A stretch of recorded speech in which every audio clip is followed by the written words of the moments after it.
À Saint-Étienne, une course-poursuite improvisée a eu lieu entre un motard amateur de rodéo sauvage et une petite fille de 4 ans. Non, non, non, non, non, vous ne rêvez pas, ça s'est véritablement passé. C'est bien une fillette qui a involontairement participé à ce rodéo sauvage. Alors qu'elle se promenait tranquillement avec ses parents, notre casse-cou en herbe s'est fait renverser par un motard en pleine démonstration de figures acrobatiques. Résultat des courses, la petite a été traînée sur plusieurs mètres, tandis que le pilote, visiblement plus à l'aise sur sa moto que dans ses baskets, a pris la poudre d'escampette. Heureusement, notre mini-héroïne s'en est sortie avec quelques égratignures et un beau récit à raconter à ses copains de maternelle. De leur côté, les sapeurs-pompiers habitués aux situations périlleuses ont pris en charge la fillette, dont l'état n'inspire pas d'inquiétude, heureusement. Quant au motard, il est activement recherché par le commissariat de Saint-Étienne, qui a lancé un avis de recherche pour rodéo non autorisé et fuite devant les responsabilités. Alors, si vous appelez, ou plutôt si vous apercevez un motard au visage pâle et aux mains moites, n'hésitez pas à contacter les autorités, car c'est sûrement lui l'énergumène.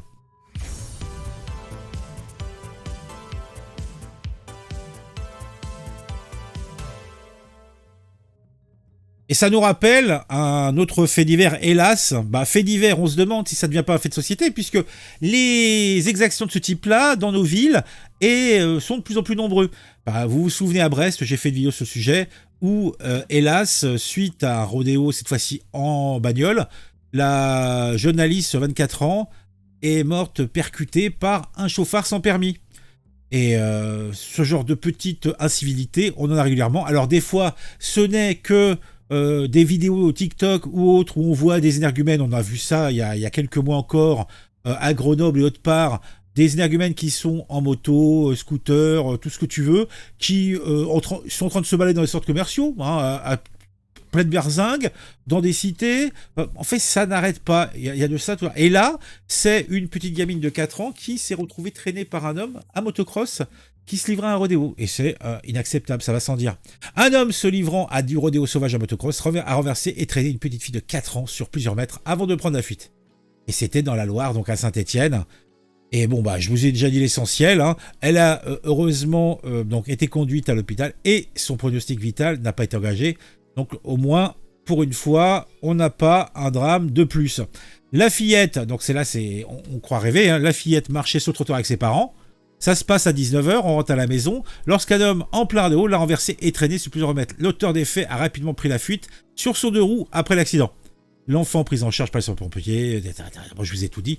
Bon, en fait, il n'y a pas grand-chose de plus à dire sur cette malheureuse histoire, à part que ce genre de blagounette se passe de plus en plus régulièrement. C'est véritablement, vous en conviendrez, insupportable. Alors, est-ce qu'il y a véritablement des solutions tant que la législation ne sera pas plus sévère envers ce type d'énergumènes qui, déjà d'une part, font une exaction, fuient, donc, et n'assument rien du tout, et après s'en tirent les mains dans les poches. Et ça, comment c'est possible? La législation, les lois en France font que s'il n'y a pas un drame, les choses n'existent pas dans l'absolu. C'est quand même comme dans le cas de Alice. Il est clair qu'il va manger gros, en tout cas je l'ose espérer. Mais dans le cas de cette gamine, ce gamin, parce que c'est sans doute un gamin qui, quand il va se faire choper, il va risquer quoi? Un petit peu de sursis, on va lui taper sur le bout des doigts. Et puis ça va s'arrêter là. Mais tant qu'un message clair ne sera pas donné à ces personnes pour leur faire comprendre qu'il ne faut pas faire ce genre de choses, sinon il y a de graves conséquences, ça va continuer. Après, tu me diras, est-ce que véritablement c'est efficace? On le voit avec les refus d'obtempérer et les délits de fuite. On voit, il y a eu Naël, il commence il avait enchaîné plusieurs délits de fuite, des refus d'obtempérer également. On en a d'autres.